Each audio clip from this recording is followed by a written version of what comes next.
Devocional diario Vive a Plenitud con Verónica Claros de Rodríguez. Como Satanás ya lanzó su semilla a la tierra y debemos esperar la respuesta, la realidad es que mientras tanto nosotros sufriremos. Son comunes las falsas expectativas en los nuevos creyentes. Algunos se sienten decepcionados por un tiempo al llegar al cristianismo porque los problemas no solo no se arreglan, sino que al contrario, parecen incrementarse.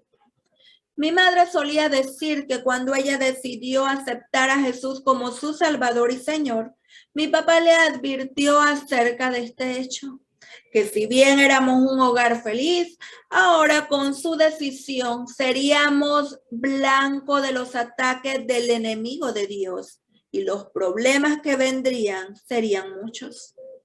Pero a medida que meditamos en las palabras del Señor, la decepción mengua y nos encontramos con un Jesús muy sincero.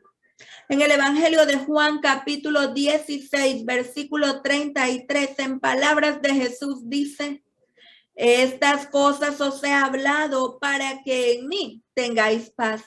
En el mundo tendréis aflicción, pero confiad, yo he vencido al mundo.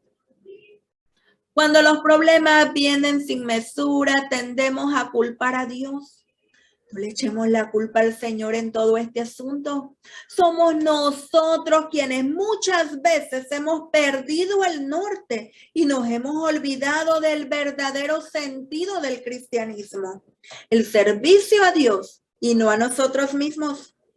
Las falsas expectativas vienen de un evangelio adulterado, centrado en el hombre, en el que Dios es nuestro siervo y nosotros solo nos acercamos a Él con las manos extendidas para recibir. El evangelio ha sido a través de los años una tarea ardua y penosa, como lo es para un ejército hacer la guerra contra el adversario. La vida cristiana no es como un paseo en el campo en un domingo soleado. Más bien es una dura batalla que se libra bajo una tormenta, revolcándonos en el barro.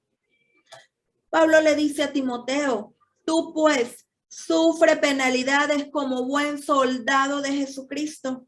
Ninguno que milita se enrede en los negocios de la vida a fin de agradar al que lo tomó por soldado.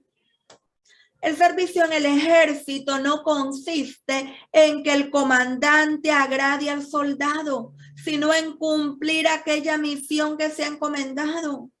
La muerte y las penalidades están implícitas en el oficio militar. El cristianismo es perder para después ganar, para finalmente obtener una ganancia invaluable que no nos podemos imaginar. Reflejo de todo esto, la música en la iglesia ha perdido el tono épico de un ejército marchando hacia la victoria y ha evolucionado a un tono dulzón, lleno de amor y de paz, donde la victoria ya ha sido conseguida, eliminando todo atisbo de conflicto. A partir de no muy pocos años, las letras de los cantos han dejado de ser la parte principal de la alabanza. Desde esa época, la música ha tomado el mando sobre las letras. El diablo anda como león rugiente esperando a quien devorar y va a aprovechar cualquier lugarcito que se le dé para hacer daño.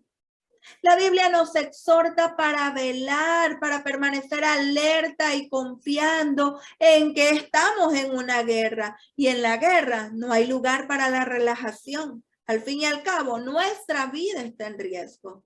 Podrían pensar algunos que Dios es un Dios sádico e insensible al sufrimiento humano, que impone o permite padecimientos sin sentido. Nada más lejos de la realidad. Jesús llora frente a la tumba de su amigo Lázaro y se muestra a lo largo de los evangelios como un varón con sentimientos y empatía. El motivo real de los sufrimientos en la vida cristiana es desarrollar carácter y sacar a la luz cualidades valiosas que Dios nos ha dado para que el cristiano sea verdaderamente útil en su ministerio. En otras palabras, la aflicción nos ayuda a crecer. Otra razón es que las experiencias duras y difíciles que vivimos sirven para edificar, alentar y como testimonio para otros. Víctor Frank, un famoso psiquiatra de origen judío, fue encarcelado. Pudo soportar las penalidades y rigores de un campo de concentración nazi, permaneciendo constantemente bajo la amenaza de la muerte. Frank sobrevivió todo ese horror alimentando su mente con propósito y esperanza. Nadie elige sufrir, pero sí se puede escoger la manera de afrontar el sufrimiento. Frank dijo: el sufrimiento deja de ser en cierto modo sufrimiento en el momento en que encuentras un sentido como lo puede ser el sacrificio. El azar es el enemigo del propósito. No es un concepto cristiano, solo pertenece al mundo de las ideas.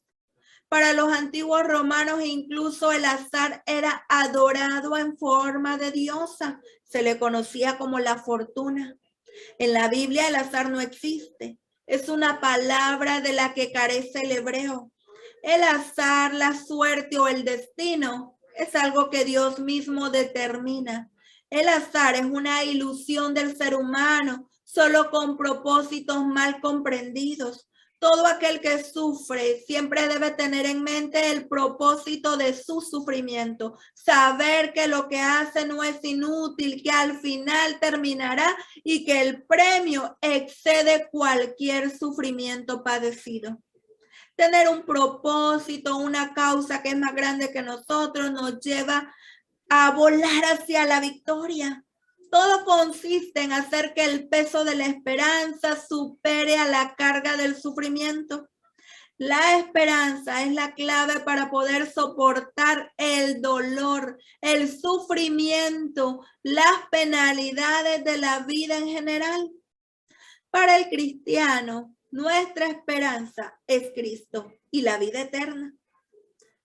No hace mucho tiempo, servir en el ejército, sobre todo en tiempo de guerra, se consideraba un gran honor. La Biblia va en la misma línea cuando dice: porque a ustedes se les ha concedido por amor de Cristo, no solo creer en Él, sino también sufrir por Él. Gócense por cuanto son participantes de los padecimientos de Cristo, para que también en la revelación de su gloria se gocen con alegría. Así que aceptemos el sufrimiento porque es parte en la causa de la liberación del pecado y de la muerte eterna. Te invito a orar conmigo. Amado Padre, nuestra vida está escondida en Cristo Jesús, nuestro Salvador. Así que permítenos que en medio del sufrimiento tengamos paz y esperanza para confiar en ti hasta que vuelvas. En el nombre de Jesús. Amén. En medio del sufrimiento, corre a los brazos de Jesús, porque solo con Cristo se vive a plenitud. Dios te bendiga.